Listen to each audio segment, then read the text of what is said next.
Welcome to Great in the Sack, when misogyny leads to mayhem, with me, your host, Nicole Davenport. The word witch originates from the Old English wicke, which is the male word, or wicca, the female word, meaning someone who practices sorcery or magic. Over time, however, and especially through Christian interpretation, the word became synonymous with evil and heresy, particularly when applied to women. And this word will be cast upon Mary and her 19-year-old daughter Faith, just after they are coming to terms with the death of someone close to them, their husband and father, who had become ill. An absolute tragedy. A tragedy that the man's family refuses to accept. You see, the family members of the man blame Mary and Faith for his death, swearing to one another that the mother-daughter duo are solely responsible for said death by means of sorcery. This is despite the fact that they had also been ill. So the family of Dad comes over to the home of Mary and Faith to confront them about this so-called sorcery. Do you guys know what false imprisonment means? By definition, it is the unlawful restraint of a person's freedom of movement without legal authority or a person's consent. And this doesn't require physical barriers to happen. Threats, coercion, or force can facilitate false imprisonment. Well, Mary and Faith will become falsely imprisoned by these relatives of their husband and father. The relatives of Dad take it upon themselves to make their way over to the family home of Mary and Faith. The relatives encounter the two women and falsely imprison them, and then they begin belligerently accusing them of murdering their loved one with black magic. The amount of time the mother and daughter are held captive is not known, but these types of confrontations usually last days, if not longer. They are severely beaten and burned with glowing red iron rods. Luckily, someone rescues them before they succumb to their imminent deaths. Now, I know what you're thinking. You recognize this story. It's straight out of the witch trials of the 15 and 1600s, right? A grieving woman, newly widowed, her husband seeming to die so suddenly, her teenage daughter, quiet and unsure, stands by her side. But instead of comforting them, their community turns on them. You'd think this tale belonged to some medieval village, literally buried in the pages of history. But it happened in 2021, in Goroku, Papua New Guinea. The woman's husband is believed to have died from COVID-19, and both the mother and daughter had also been ill. In areas with limited healthcare access, the pandemic has wrought waves of sudden death, fueling superstition and triggering a surge in witchcraft accusations. Fortunately, the two were eventually rescued by Papua New Guinea police, but not all victims are so lucky. In many cases, law enforcement plays the role of aggressor instead of protector. Despite the modern setting, the methods and motivations mirror those of historic witch hunts, driven by fear, superstition, and misogyny. To highlight the severity of the issue, a 2019 report detailed the harrowing tale of a 7-year-old girl named Justice, who survived a brutal torture after being accused of witchcraft by her village. These horrible ordeals underscore the urgent need for awareness and action to combat SARV, which stands for Sorcery Accusation Related Violence, and also to protect vulnerable populations in Papua New Guinea. And I gotta tell you guys, this isn't the only kind of witch hunt still happening today. All around the world, from small villages to the digital public square, freedoms are being eroded, restricted, and downright stolen away. and it can happen quicker than a crypto rug pull scheme. Those who challenge power, advocate for bodily autonomy, or refuse to conform to patriarchal norms are being ostracized, surveilled, and hunted, not always through use of inquisitions or witchfinder generals. Don't worry, I'll fill you guys in on the term witchfinder general soon. It's bonkers. But it can also be through the use of propaganda and scapegoating. Today, we're going to dig into half of it. There is so much info that I had to split it into 2 episodes. This is the history of witch hunts, why they happened, and how they transformed over time to suit the modern needs of the patriarchy.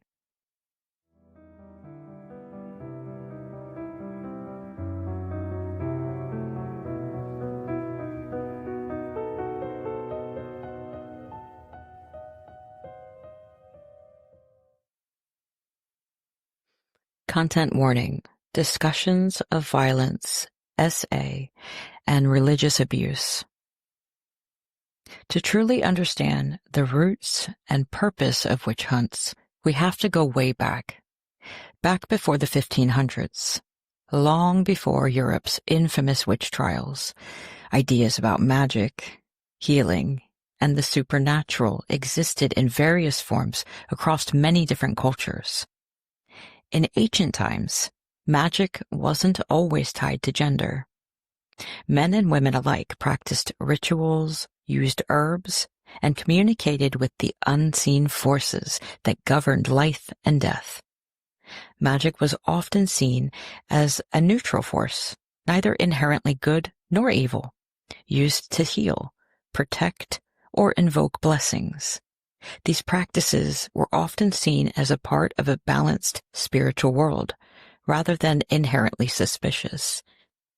And let's face it, I'm sure people were happy to do anything that made them feel like they had a little more control over their own lives.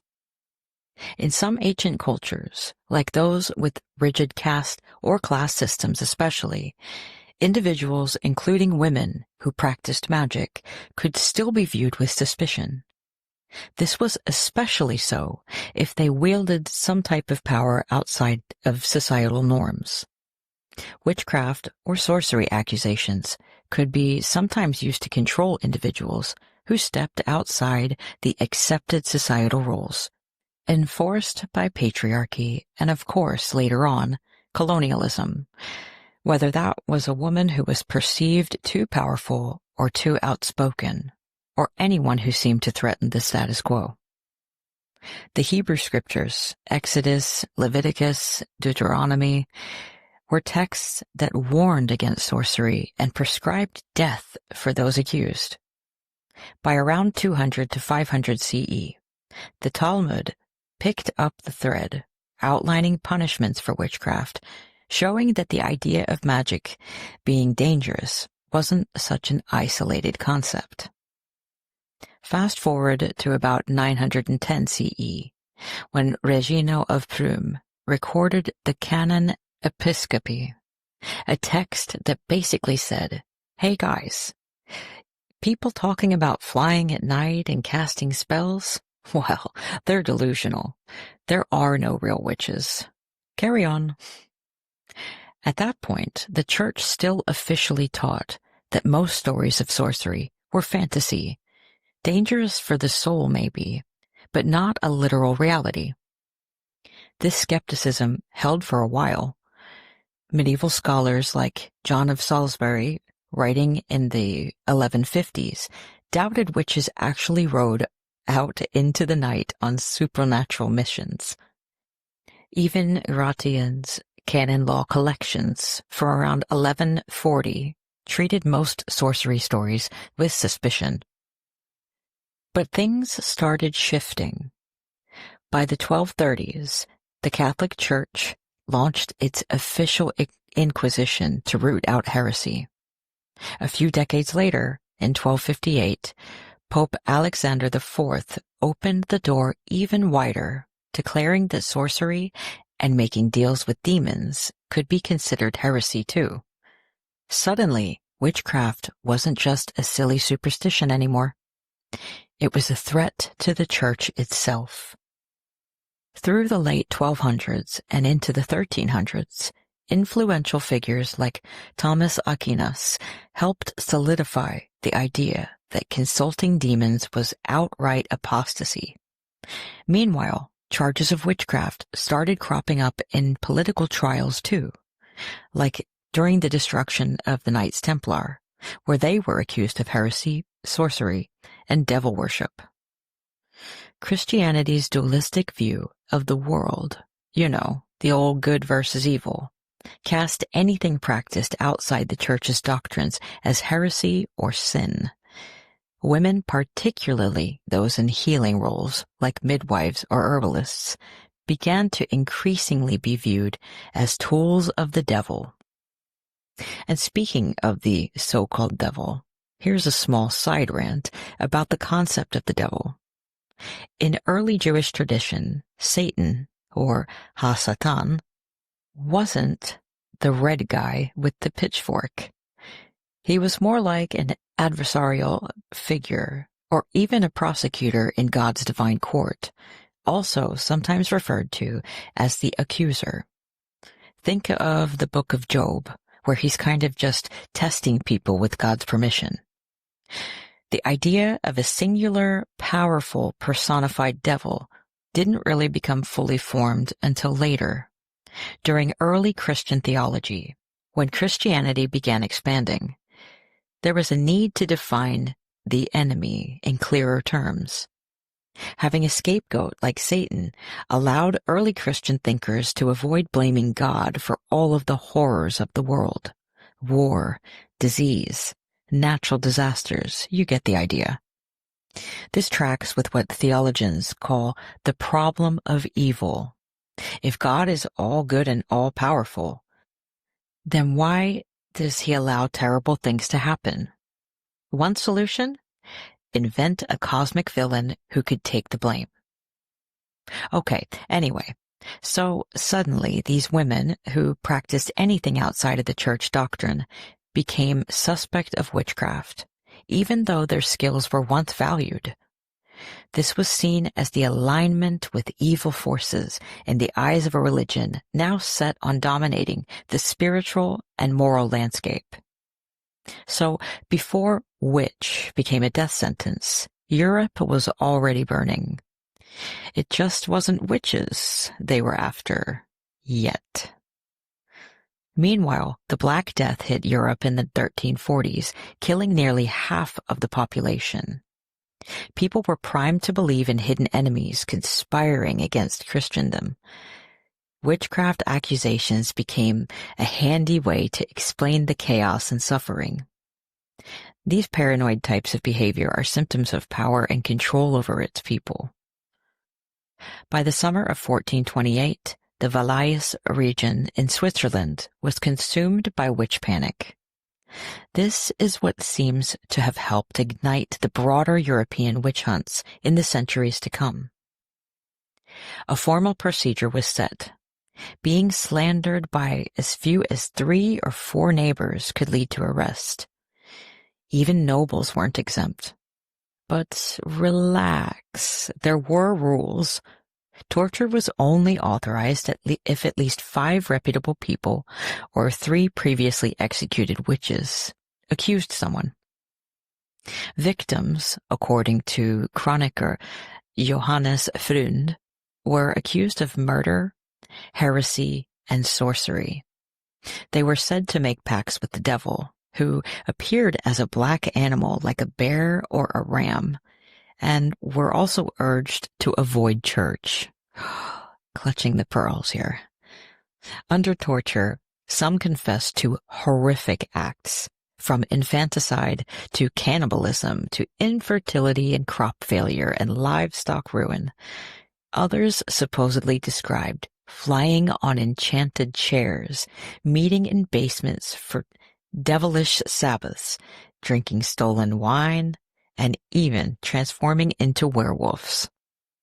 These trials established a pattern, a model, if you will, for extracting confessions under torture, evolving around what was referred to as witches' Sabbaths. The Witches' Sabbath was said to be a secret nighttime gathering where witches worshipped the devil, held grotesque feasts, danced naked, and performed inverted rituals meant to mock Christianity. They were accused of flying there on broomsticks, consorting with demons, like sexually too, in an extremely outlandish way, and pledging loyalty to Satan himself. But there's no credible evidence these events ever actually took place. Most of what we know about the so-called Sabbaths come from confessions extracted under brutal torture, or from the imagination of inquisitors and demonologists. The idea functioned less as a record of actual gatherings and more like a trip to Fantasy Island, and another witch hunt will come in Switzerland's near future. Compared to past witch hunts, the inner workings of witch hunts from here through the next few centuries will vary drastically, historians later piece together. A very notable victim of heresy accusation is Joan of Arc. Joan of Arc's trial and execution in 1431 serve as one of the most iconic early examples of religious and political power masquerading as divine justice. At just 19 years old, the French peasant girl was burned at the stake for heresy, cross-dressing, and witchcraft.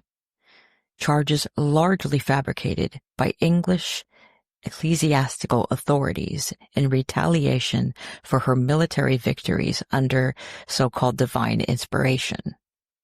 Joan had claimed to hear the voices of saints, instructing her to drive the English out of France, a claim which, had it come from a man aligned with the right side of power, might have been exalted rather than criminalized.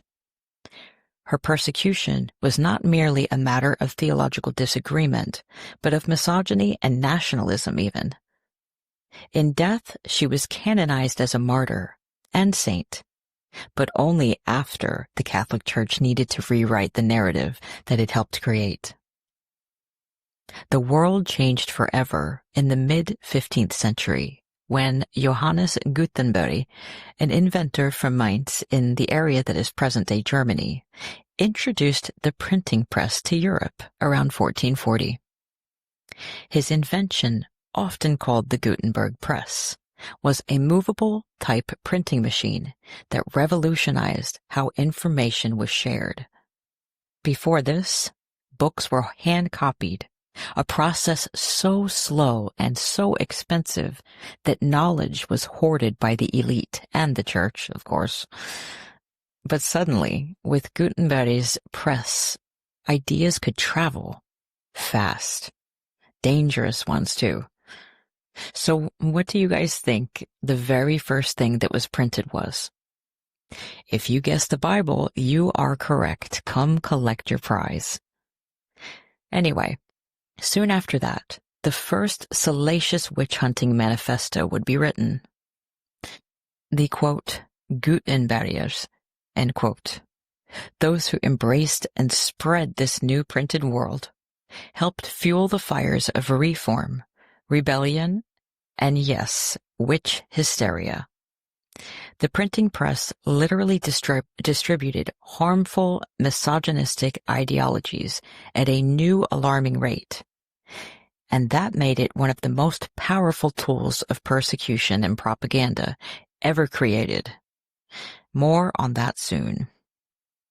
By 1450, papal decrees like Errores Gassacirorum were actively linking witchcraft to so-called heretical groups like the Cathars.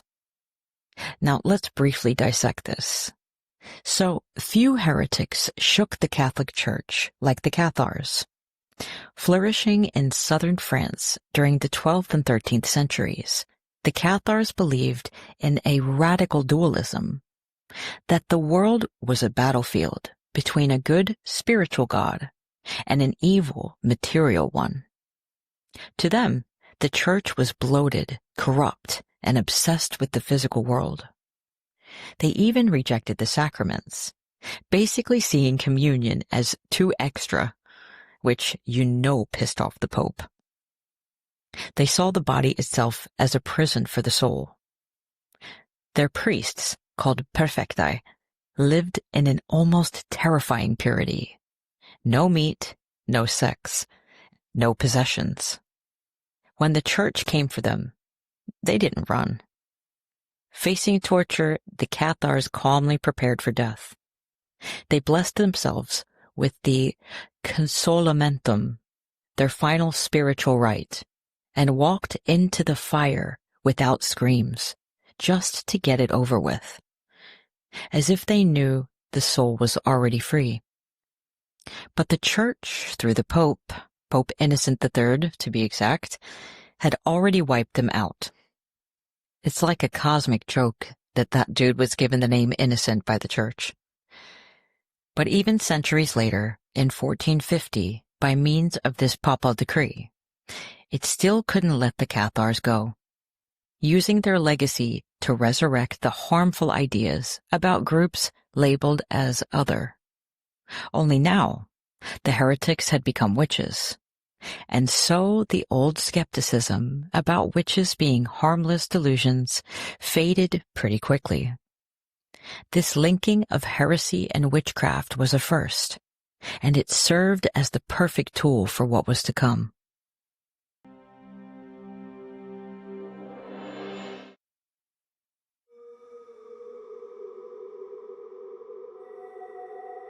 Exactly who the heretics were depended really on where you were. In Spain, it was often Jews and Muslims, even after they were forcibly converted. In the Americas, it was the indigenous peoples, whose beliefs, languages, and entire ways of being were branded unchristian. Across Europe, women healers, midwives, or simply those who lived alone or spoke too freely were often accused.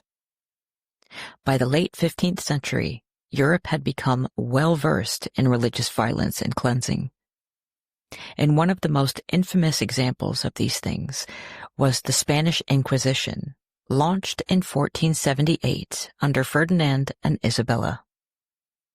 Its original goal was to purify Spain of heresy, targeting primarily, as we already mentioned, Jews and Muslims who converted to Christianity.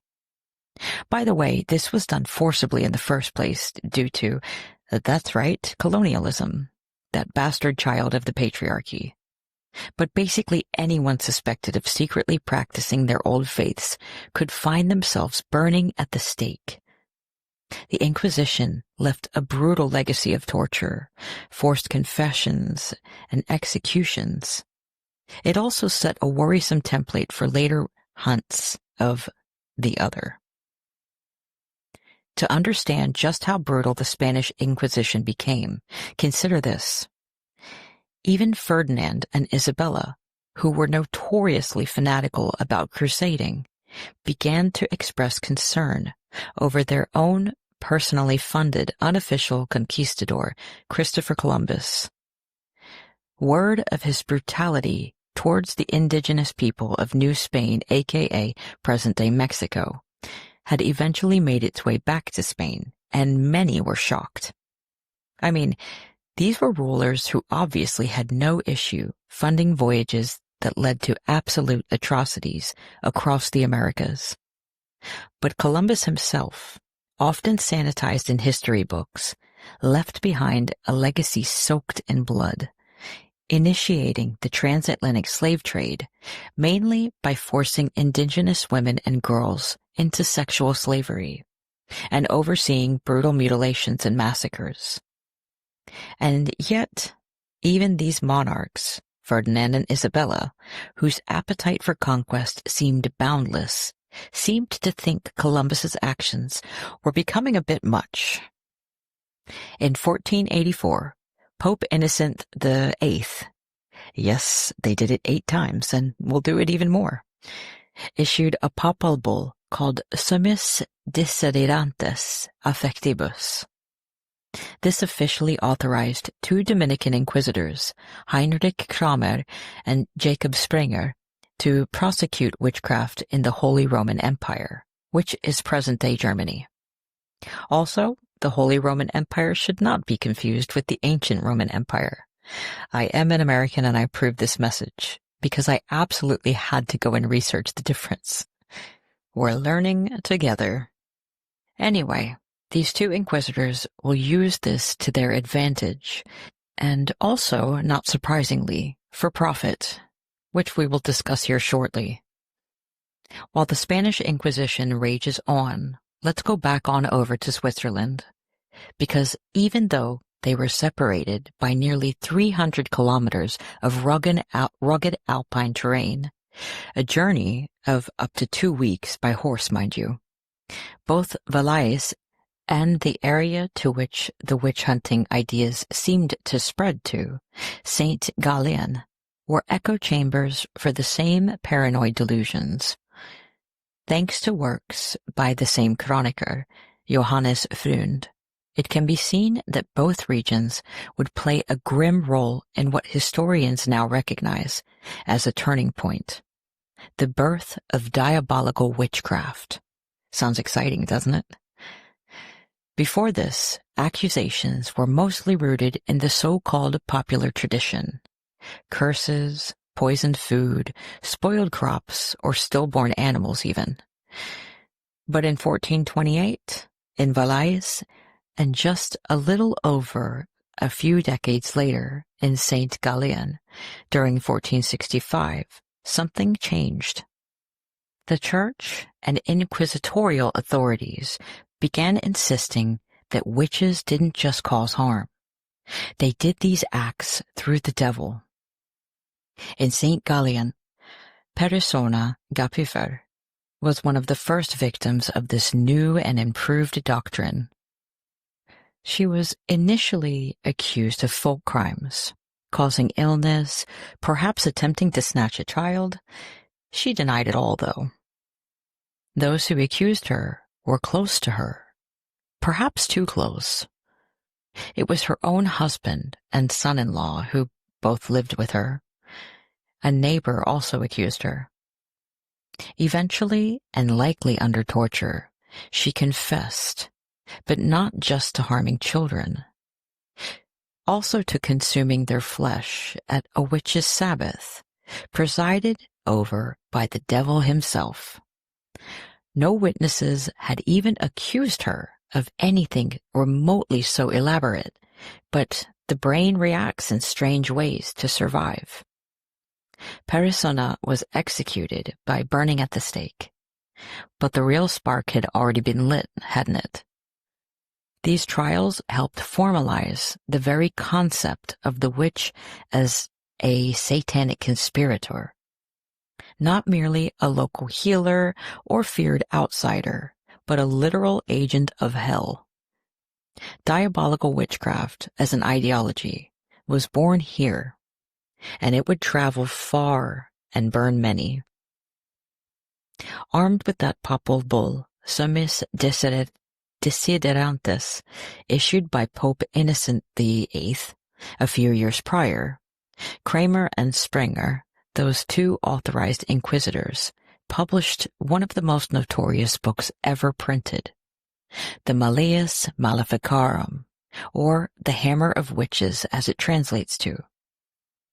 They included that papal bull at the very front of their book, as if to show the Pope's support.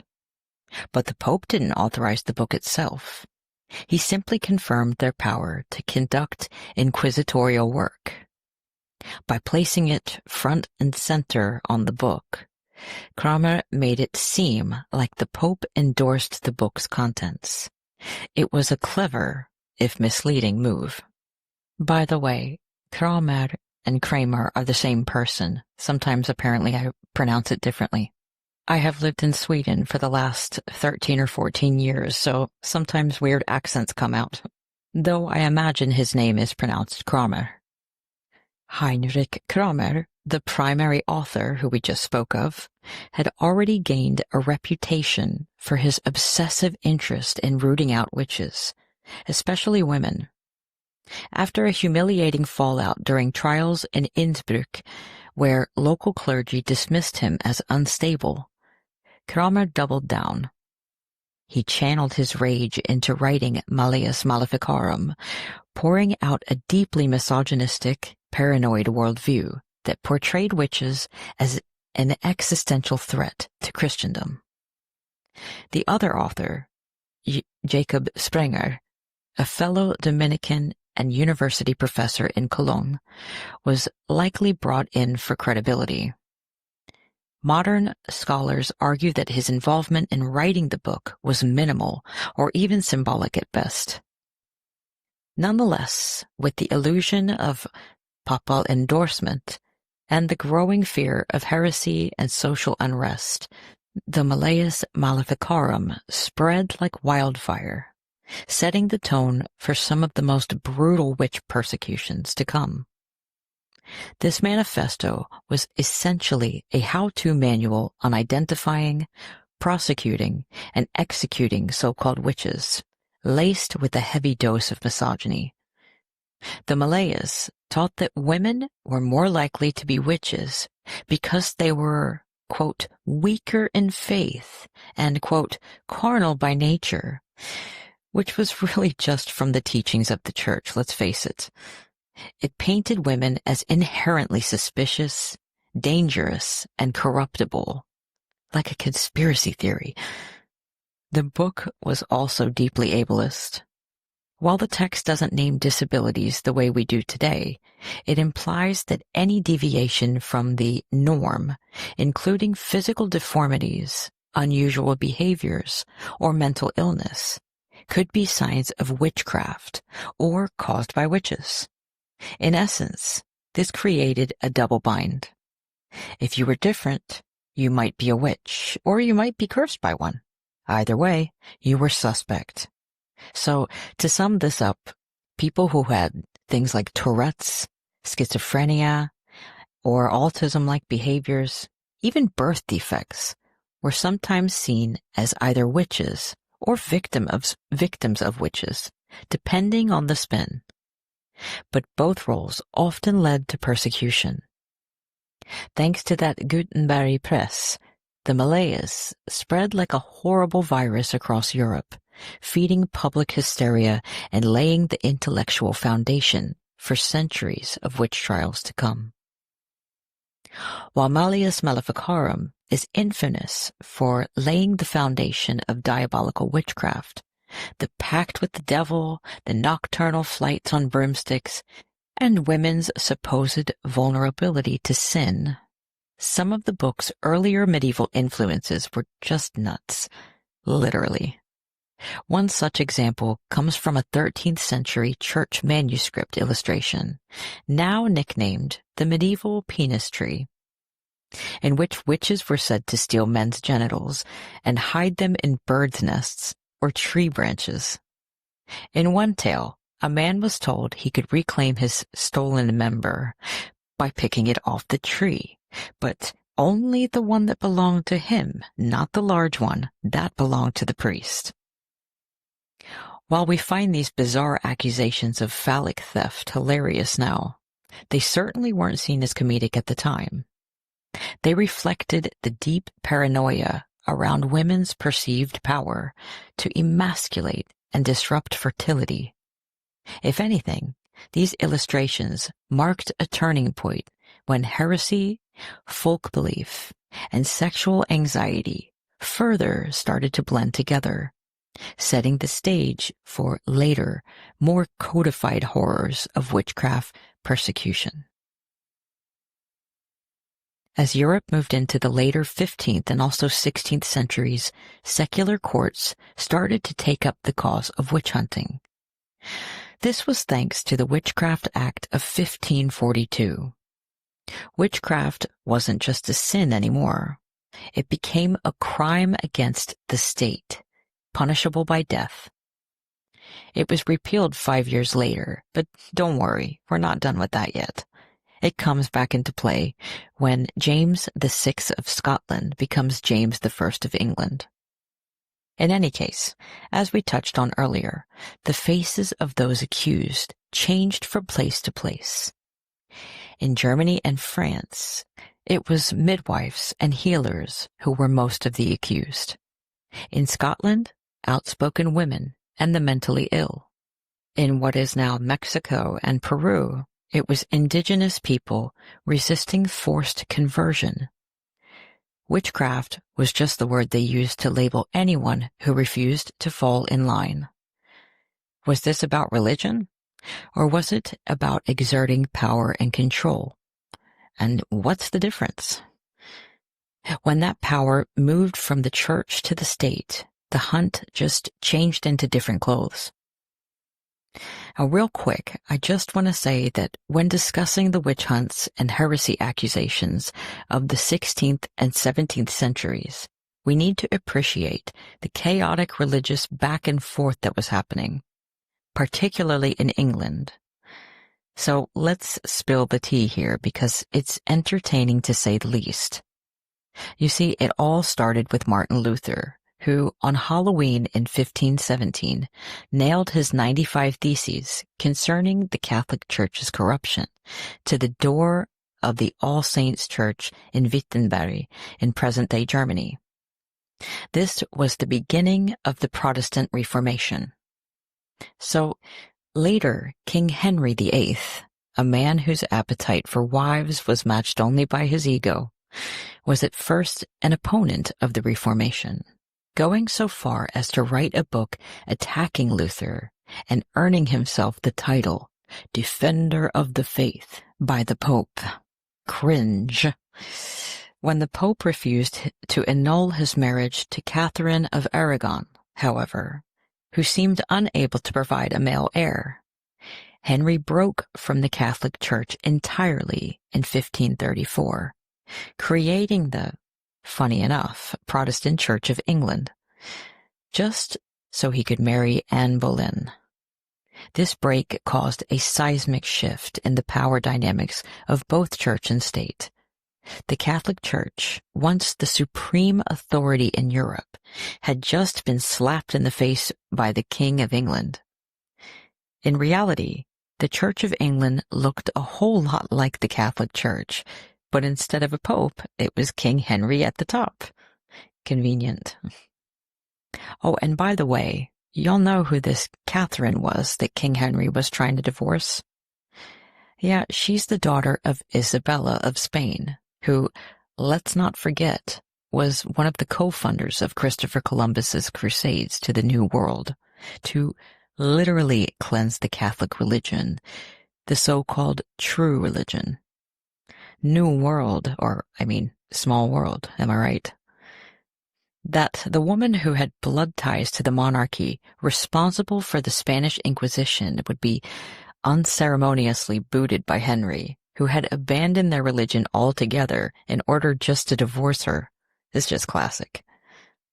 He also created the Witchcraft Act of 1541, the first act to define witchcraft as a felony, a crime punishable by death, and the forfeiture of goods and chattels. That was another huge perk of witch hunting, by the way, gaining the properties of the person sentenced to death. Yikes. But things didn't stay stable. After Henry's death, his Catholic daughter, Mary I, ascended to the throne in 1553 and immediately tried to revert England back to Catholicism. And this is how Mary I of England, aka Mary Tudor, earned herself that lovely nickname, Bloody Mary, for her brutal persecution of Protestants, accusing many of heresy and burning them at the stake. Her reign was quite literally an inferno of religious tension. But I'll be here all night, folks. Then came Elizabeth I in 1558, Mary's Protestant half-sister, who set about re-establishing Protestantism as the state religion. This tit-for-tat between Catholicism and Protestantism created massive instability. I can't stress that enough. People didn't know which way the wind was blowing, and loyalty to one religion could get you branded as a heretic under the other. Now, back to the Inquisition. It gradually but finally wound down in some regions, particularly towards the late 1500s and early 1600s. But the terror didn't end. It merely shifted focus. In what is now Central and Northern Europe, Germany, France, and Switzerland, a series of secular witch hunts exploded. This period, roughly spanning the 16th and 17th centuries, became the bloodiest era of witch persecution in history. Historians estimated that between 40,000 and 60,000 people were executed for witchcraft during this time, and over 80% of the accused, you guessed it, were women. In 1552, Ivan IV of Russia, better known as Ivan the Terrible, issued the Decree of 1552, formally declaring that witch trials should no longer be under the Church's control, but handled by civil authorities. Now, it was the state carrying out these public spectacles of cruelty, embedding persecution even deeper into the legal system. Not everyone bought into the madness, however. In 1563, Johann Weyer, a physician to the Duke of Cleves, published De Prestigiis Daemonum, which means the false kingdom of demons. Weyer argued that what was being called witchcraft was often just natural trickery or misunderstanding, and he was the first to introduce the notion that most accused witches were mentally ill or victims of superstition, not evil sorcerers. I feel like that's a fair assertion for the time. I'm sure they were quite disturbed after the extreme pressure and torture that those accused faced. Weyer's voice was radical for the time, especially considering that questioning witch hunts could easily get you labeled a witch yourself. The ultimate, no, you're a witch. His work would become an early flicker of resistance. Throughout the 1560s and 1570s, southern Germany, which again was then a part of the Holy Roman Empire, was especially gripped by mass hysteria and religious fervor, and would be for the next 100 years. It was one of the epicenters of the European witch-hunting phenomenon. Waves of witch hunts tore through small villages and towns, often sparked by little more than a bad harvest, a sick cow, or a woman just living independently without a husband. In a deeply patriarchal society, a woman's mere survival outside of male structures was treated as suspicious at best and deadly at worst. Unlike some other regions where prosecutions were more sporadic, the territories of the Holy Roman Empire, especially in areas like Bamberg, Würzburg, and Ellwangen, experienced sustained and severe waves of persecution that claimed thousands of lives. Southern Germany was marked by fragmented jurisdiction. Secular and ecclesiastical authorities often coexisted or overlapped, creating conditions ripe for inconsistent and highly localized enforcement of witchcraft laws. The Carolina Code of 1532, the empire's criminal law, allowed for the prosecution of witchcraft, especially when harm could be proven, and I'm using the term proven lightly here. However, it also included guidelines for using torture, which were frequently ignored or expanded upon by overzealous local courts. The tensions of the religious Reformation and Counter-Reformation played a critical role here. Some areas were Catholic, for example, Bamberg and Würzburg, others Lutheran, for example, Nördlingen. But the intensity of trials does not neatly align with religious denomination. Rather, both Protestant and Catholic rulers saw witch hunting as a means of purging sin and asserting moral authority during a time of religious upheaval. Yay! Two notable trials over this century-long period of intense witch hunting in the area of Germany and all over Europe are the Banbury witch trials, 1626 to 1631. These are among the most notorious. Under Prince Bishop Johann Greg II Fuchs von Dornheim, also known as the Witch Bishop, over 1,000 people were executed in Banbury alone. A specially constructed witch prison, Maleficehaus, was used to detain and torture suspects. Confessions extracted under duress often included accusations of attending Sabbaths, consorting with the devil, or causing natural disasters such as hailstorms. Now, I believe I pronounced this wrong earlier. The Würzburg trials of 1625 to 1631, which were conducted nearly the same time as in Banbury, led to the deaths of an estimated 900 individuals, including children and members of the clergy and nobility. These trials illustrate how the scope of suspicion could widen dramatically, ensnaring not only marginalized individuals, but also elites. Tensions were once again deeply intertwined with economic hardship. Periods of crop failure, plague, and war created fertile ground for accusations, it seems like every 20 to 30 years or so.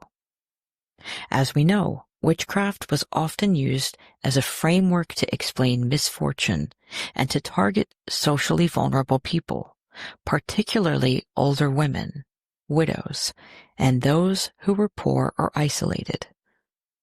And one can really see how the belief in diabolical witchcraft, where accused individuals were thought to have participated in witches' Sabbaths and had pacts with the devil. This theology was promoted by theologians and inquisitors alike. It often elevated local concerns into perceived spiritual threats that warranted extreme measures. You see, in the earlier days of the witch hunts, think late 1400s into the early 1500s, accusing someone of witchcraft was basically like starting a rumor. No proof was needed, just a good story and enough people willing to gasp. That alone could get you killed. But once the state and the legal systems were able to infiltrate this religiosity around the mid to late 1500s, the court started demanding evidence. And so the invention of the witch's mark was born. These so-called witch's marks could be any of the following, really: a mole, a scar, a weird freckle, even a birthmark, all rebranded as damning proof of your deal with the devil. You might think this new requirement would have slowed the madness down, but no. It just gave authorities a new excuse to dehumanize and now sexually violate women, stripping them, shaving them, poking and prodding them in the name of justice. And sure, men were accused too, but let's be honest, nobody was lining up to inspect their private area for suspicious spots. It was women's bodies, again, put on trial, their natural aging process weaponized against them. More on that later. While we're talking about this weaponization of women's bodies against them, a tale literally as old as time, but forever worsening under the cult that lasted long enough to be classified as a religion, Christianity, let's also talk about the features of witches often depicted in fairy tales. The old woman wasn't just some fantasy creature. In the minds of people conditioned through Christianity, she was the enemy. She was weaponized as a symbol. The image we now associate with witches was, in many ways, built out of two of society's oldest pastimes, misogyny and anti-Semitism. It's no coincidence that the features we see in classic portrayals of witches, the exaggerated nose, the hunched back, the gnarled hands, mirror anti-Semitic caricatures used to depict Jewish people as other, as dangerous, as inhuman. And it's no coincidence that these witches were often older women, past the age of childbearing, past the point where they were seen as sexually useful to men. They were doubly other, no longer desirable, and always suspected. And speaking of fairy tales, think about Snow White, a beautiful young woman destroyed by a poisoned apple, handed to her by an old, ugly witch. It's not random. The apple is one of the oldest symbols of female sin, tracing back to Eve in the Garden of Eden. In both stories, it is a woman who tempts, a woman who falls, and a woman who pays the price. The message embedded across centuries remains consistent. Women, especially when they're curious or independent, are dangerous. They must be watched, they must be punished, they must be made to sleep, or worse. By the way, the fear of the other, the impulse to exclude, shun, or even destroy those who are different, is often treated like it's something natural, but it actually isn't. It's something that was constructed over a long, long time. Colonialism and patriarchy worked hand in hand to shape the idea that there was a right kind of person, and everyone else was suspicious. Under colonialism, difference became a justification for conquest. These people are not like us, therefore we must try to make them like us, shun them, or maybe murder them. Under patriarchy, difference became a justification for domination. This woman does not conform, therefore she must be punished. In front of a crowd, too, so we can really drill the fear into anyone else, mainly women, as the statistics suggest, who won't conform. The idea that society must be homogeneous, hostile to outsiders, isn't part of human nature. It is something that is learned and taught and heavily enforced through religion, education, and law. Anthropologists have found example after example of early communities from indigenous peoples to the Americas to pre-colonial societies in Africa, Asia, and Oceania that understood difference as a strength. It wasn't until the rise of empires, the rise of white European colonialism and patriarchal nation-states, that exclusion became a political weapon. Now, if you remember from earlier, when the Catholic Church expanded its influence, first over Europe and later with the rise of Protestantism, groups like the Cathars, the Waldensians, and of course, Jewish communities became easy scapegoats. Anyone who challenged the authority of the Church or simply existed outside its definition of normal became a threat to be eradicated. Jews in particular were systematically persecuted, forced from their lands, barred from professions, isolated in ghettos, and even blamed for plagues and every other misfortune that needed a neat, simple answer. Anti-Semitism was woven into the very fabric of society, embedded in laws, sermons, folklore, and even art. The figure of the witch became a perfect echo of that otherness, a convenient scapegoat for all the fears and hatreds a society didn't want to confront in itself. Moving on from 1580 to 1650, the area that is now Europe spiraled into its deadliest witch-hunting frenzy. The years between 1610 and 1630 were especially brutal. Let's call it what it is. This was organized, state-backed extermination, often aimed at the most vulnerable. Widows, healers, midwives, poor women, women who in a way, stepped outside the rigid mold of obedience, became primary targets. In England, the 1580s saw frequent witchcraft trials, fueled by widespread superstition and a whole lot of blame. But again, skeptics pushed back. In 1584, Reginald Scot published The Discovery of Witchcraft. Scot openly challenged the very foundation of the witch hunts, arguing that witches didn't even exist, and that the trials were nothing more than organized cruelty. His work was so controversial that King James I later ordered every copy he could find to be burned. And speaking of King James I, aka King James VI of Scotland, well, he plays a critical role here. At first, King James wasn't exactly sold on the idea of witches. He had doubts, he had questions. That is, until he met Agnes Sampson, a midwife from Scotland who would become one of the most famous victims of his witch hunts. Agnes was dragged in front of him sometime after James's ship, returning from Denmark after marrying Anne of Denmark, had been nearly wrecked by storms.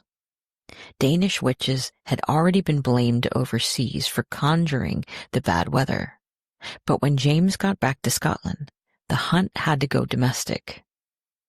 As we touched on earlier, the need for proof pertaining to accusations such as witch marks pushed witch hunting down its most sinister path.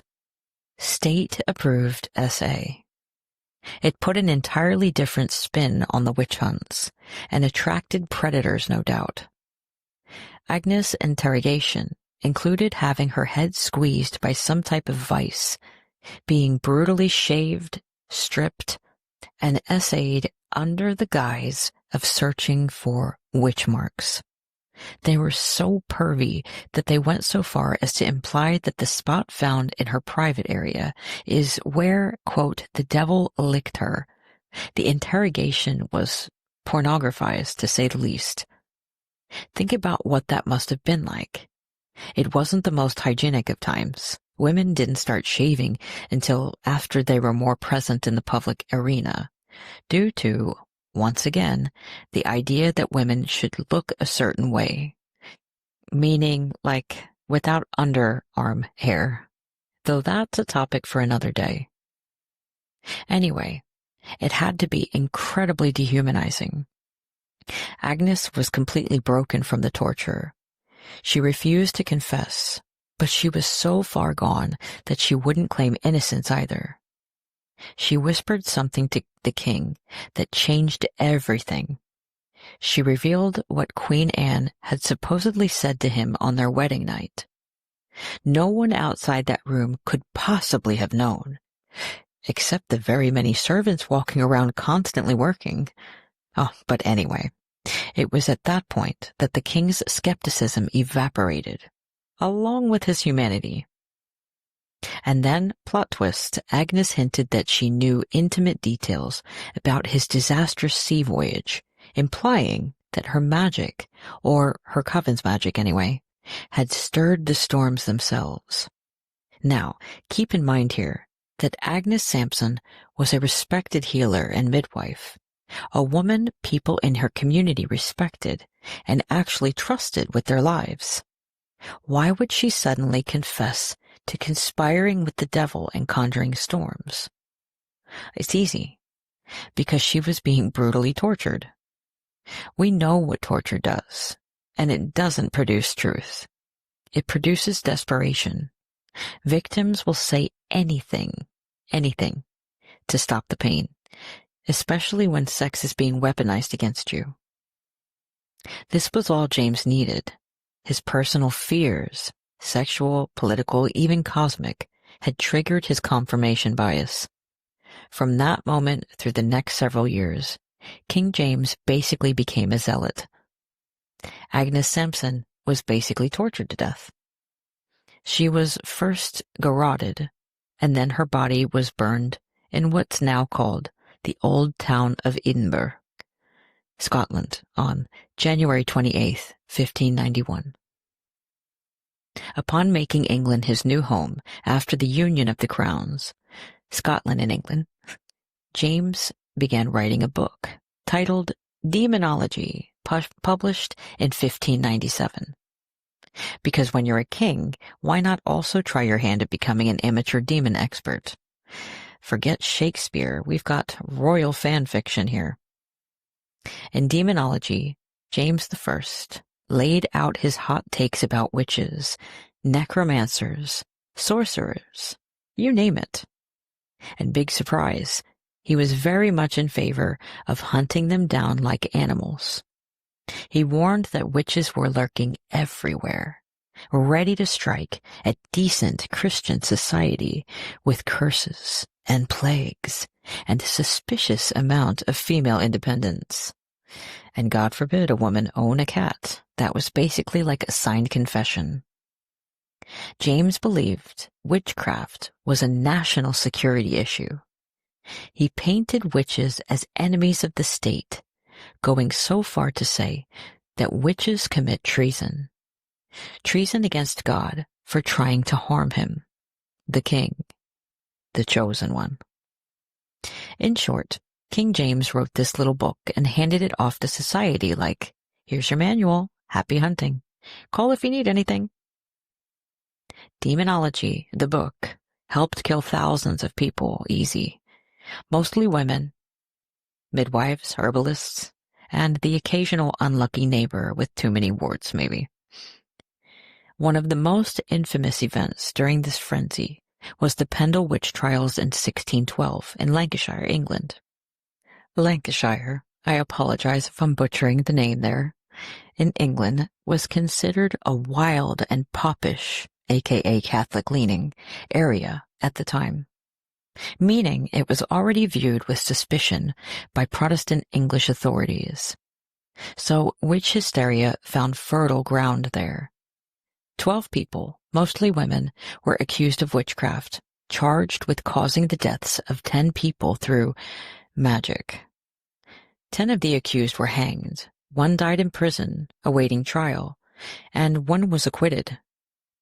The accusations often involved confessions extracted through brutal pressure, a reminder that under enough fear and torture, anyone can be made to say anything. I realize a lot of these trials are starting to sound the same. There's a witch hunting act, and then comes all of the brutality. It's kind of the same throughout, but as I said earlier, different faces. At the center of the Pendle witch trials of 1612, there was a 9-year-old girl, Jeannette de Valais.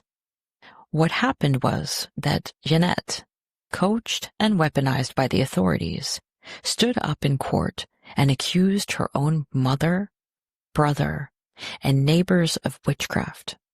Her testimony was devastating, calm, chilling, and in the eyes of the court, all the more credible coming from the mouth of a child. Unfortunately, it was thanks to her, or, well, her coaches, that 10 people were found guilty and hanged. But here's the really bonkers part. Years later, the same Jeannette de Valais, who had once been used as a tool of accusation, found herself accused of witchcraft. The court that had once praised her innocence now turned on her with the same savagery.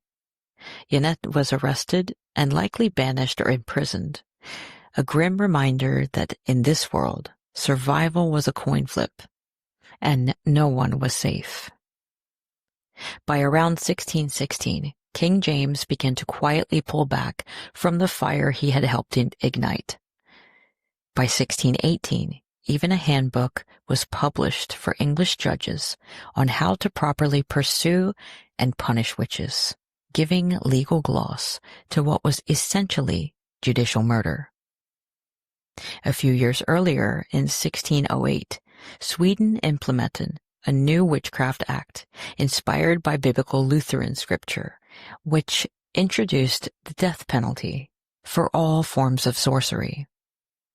Sweden had officially broken from the Catholic Church in the early 1520s, and Lutheranism was formally adopted at the Uppsala Synod in 1593, solidifying Sweden's identity as a Protestant nation just like Henry VIII did. But King Gustav Vasa had a different agenda: to consolidate power by getting rid of the Pope. That also meant more money for the crown. This created a centralized religious authority under the monarch, and with it came stricter surveillance of deviant behavior, including accusations of witchcraft. This law initiated Sweden's first significant witch hunts, starting in the 1610s.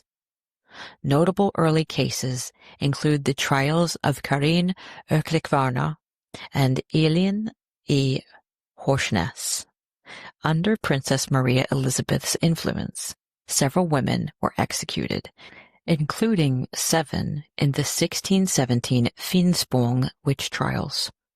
Many trials from this period are poorly documented due to lost records.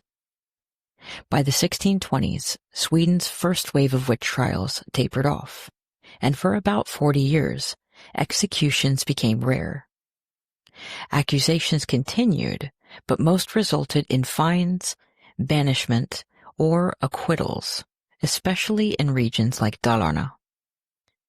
During Queen Christina's reign, 1632 to 1654, witch trials were infrequent and mass trials were actively discouraged. However, occasional executions still occurred, including 2 women in 1650 and another in 1653.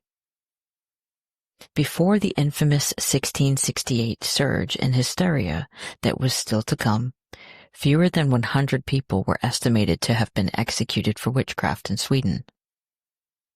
By the time Galileo Galilei was summoned before the Roman Inquisition, yes, another Inquisition, in 1633, the Church's appetite for stamping out heresy was matured into a methodical enforcement. Galileo's support of heliocentrism, the Copernican model in which the Earth revolved around the Sun, challenged not only Aristotelian cosmology, but also the theological grip the Catholic hierarchy held over the interpretation of natural law. Though he attempted to reconcile his findings with Scripture, the Church deemed his work vehemently suspect of heresy. Forced to recant under threat of torture, Galileo lived the rest of his life under house arrest. His trial stands as a cautionary tale of institutional fear, not of evil, but of enlightenment. And like many accusers, heretics, as they're called, Galileo's crime was not sorcery. It was basically seeing too clearly.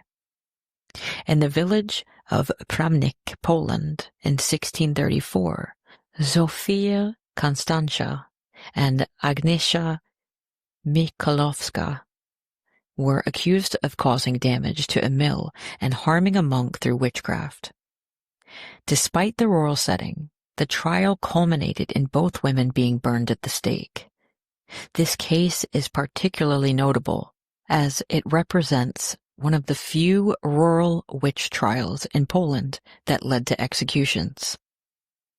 That very same year brought one of the most surreal witch hunts in history: the Loudun possessions over in France. A group of Ursuline nuns claimed that they were possessed by demons sent by a local priest, Father Urbain Grandier. Despite refusing to confess, even under torture, Grandier was convicted of sorcery and burned at the stake. Meanwhile, the possessions among the nuns continued for years after his death. The King James Book, demonology, was out there influencing weirdos left and right, and also his own 1603 Witchcraft Act, expanding the list of crimes punishable by death. This gave witch hunters like Matthew Hopkins, the self-appointed witch-finder general, the ideological gas they needed to keep fueling the bonfires. Matthew Hopkins, who gave himself that dorky little title, played a pivotal role in one of the most intense waves of witch hunting in England. And that's where we're going to pick back up next week. Next time, we'll finish up with the witch finder general, the Salem witch trials, and then we'll take witch hunting into the 20th century, like Nazi Germany, McCarthyism, the Red and Lavender Scare, and then into what it is today with the DEI hunts. Witch hunts are not just a part of history. They are reoccurring phenomena that revolves around patriarchy, resurfacing wherever there is instability in politics and a perceived idea of a woman having too much power or gaining too much autonomy. What are your thoughts about witch hunting so far? I hope you'll let me know in the comments. I appreciate every one of you who are listening. Thank you. Also, please rate the show and follow GITS on any of the socials except X. See you next time in the sack. Bye.